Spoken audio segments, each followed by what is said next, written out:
دیگر اللہ رب العزت کی نام اور صفات میں اللہ تعالیٰ کسی کو شریک نہیں کرتا، اسی طرح کبر اور تکبر کے معاملے میں بھی اللہ تعالیٰ کسی کو اپنے ساتھ شریک نہیں کرتا۔ تو گویا ایک بندہ جب تکبر کرتا ہے، سمجھ رہے، تکبر کرتا ہے، اپنے آپ کو دوسروں سے افضل اور بہتر اور بڑا سمجھتا ہے، یا دوسروں کو نیچا یا اونچا یا کمتر سمجھتا ہے، تو در حقیقت وہ کیا کرتا ہے، ہیومن زون سے نکل کر، انسانی سطح سے نکل کر وہ اللہ تعالیٰ کی حدود کے اندر گھسنا شروع کر دیتا ہے۔ تو تکبر معمولی چیز نہیں ہے۔ تکبر کیا ہے؟ انسان جو ہے اپنی حدود سے نکل کر رب العزت کی حدود میں داخل ہونا شروع کر دیتا ہے، ٹھیک۔ تو کبر بڑائی، متکبر بڑائی والا، تو الکبیر یہ اللہ کی صفت ہے، المتکبر یہ اللہ کی صفت ہے۔ تو تکبر جو ہے لفظ جو ہے کبر سے آتا ہے، اور کبر کا معنی ہوتا ہے بڑائی، اور متکبر مطلب بڑائی والا، ٹھیک۔ تو ظاہر سی بات ہے یہ صفت ہے چونکہ اللہ کی ہے، تو اللہ اس میں کسی کو اپنی کسی نام اور صفت میں کسی کو شریک نہیں کرتا، تو لہٰذا اس میں بھی شریک نہیں کرتا۔ تو بندہ جب تکبر کرتا ہے تو ایک بہت ہی گھنونا جرم کر بیٹھتا ہے کہ اللہ رب العزت کی حدود میں گھسنے کی وہ کوشش کرتا ہے، یاد رکھیے، اور یہ بہت بڑی یاد رکھیے جو ہے سنگین جرم ہے جو انسان کرتا ہے۔ آئیے اللہ رب العزت قرآن میں کیا بیان کرتا ہے، جو آیت سورہ جاسیہ سورہ نمبر 45 45 آیت نمبر 37 میں نے آپ کے سامنے تلاوت کی تھی۔ اللہ فرماتا ہے اور کہتا ہے وَلَهُ كِبْرِيَاءُ فِي السَّمَاوَاتِ وَالْأَرْضِ، اللہ فرماتا ہے اور کہتا ہے اور آسمان اور زمین میں کبریائی بڑائی اسی کے لیے ہے، اللہ فرماتا ہے مطلب اللہ کے لیے، وَهُوَ الْعَزِيزُ الْحَكِيمُ، اور وہ زبردست اور بہت ہی حکمت والا ہے۔ تو یہاں اللہ رب العزت نے دیکھیے اس بات کی وضاحت کر دی کہ کبریائی بڑائی صرف اور صرف زمین و آسمان میں کس کے لیے ہے؟ اللہ تعالیٰ کے لیے ہے۔ تو اس بات کو سمجھنا ہمارے لیے ضروری ہے۔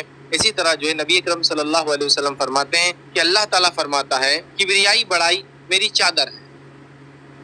کبریائی اور بڑائی، تکبر، بڑا ہونا، کبیر ہونا، یہ اللہ کی چادر ہے۔ تو اللہ کے فرماتے ہیں، اللہ تعالیٰ فرماتا ہے، مطلب حدیث قدسی ہے، اللہ تعالیٰ فرماتا ہے کبریائی بڑائی میری چادر ہے اور عظمت میرا ایزار بند ہے۔ کبریائی میری چادر ہے اور عظمت میرا ایزار بند ہے، مطلب اوپر کی چیز جس سے ڈھانکتے ہیں وہ ہوا چادر وغیرہ، اور ایزار کہتے جو نیچے کا حصہ انسان اپنے جسم کو ڈھانکتا ہے۔ اور عموماً اس زمانے میں بھی آج بھی لوگ اپنے جسم کو دو ہی کپڑوں سے ڈھانکتے ہیں، نچلا کپڑا اور اوپری کپڑا، جس کو الگ الگ ناموں سے پکارتے ہیں، پینٹ شرٹ بولیے، کرتا پاجامہ بولیے، ہے نا۔ تو اللہ کے رسول فرما رہے، اللہ تعالیٰ فرماتا ہے بڑائی اور کبریائی میری چادر ہے اور عظمت میرا ایزار بند ہے، لہٰذا جو شخص ان دونوں میں سے کسی ایک کو مجھ سے چھیننے کی کوشش کرے گا تو میں اسے اٹھا کر آگ میں پھینک دوں گا۔ کوئی شخص اگر یہ ہمت کرے گا کہ میری حدود میں داخل ہو اور کبریائی اور عظمت اپنے لیے طے کر لے، یا اپنے آپ کو متکبر سمجھے، تکبر کرے، تو اللہ تعالیٰ فرما رہا ہے تو اس کا معاملہ ایسا ہے جیسا اس نے میری چادر پر ہاتھ ڈالا۔ اور اگر کوئی اپنے لیے عظمت وہ کرے تو اس کا معاملہ ایسا ہے جیسے اس نے میرے ایزار پر ہاتھ ڈالا۔ اور جب کوئی بندہ میری چادر پر یا میرے ایزار پر ہاتھ ڈالتا ہے تو اللہ کے رسول صلی اللہ علیہ وسلم فرما رہے ہیں کہ اللہ تعالیٰ فرماتا ہے کوشش کریں گا تو میں اسے اٹھا کر آگ میں پھینک دوں گا۔ تو میں ایسے بندے کو اٹھا کر آگ کے اندر ڈال دوں گا جو یہ غلطی کر بیٹھے گا۔ ایک روایت کے اندر الفاظ تھوڑے چینج ہے اور اس الفاظ میں یہ ہے، دوسری روایت میں فرمایا میں اسے جہنم میں پھینک دوں گا۔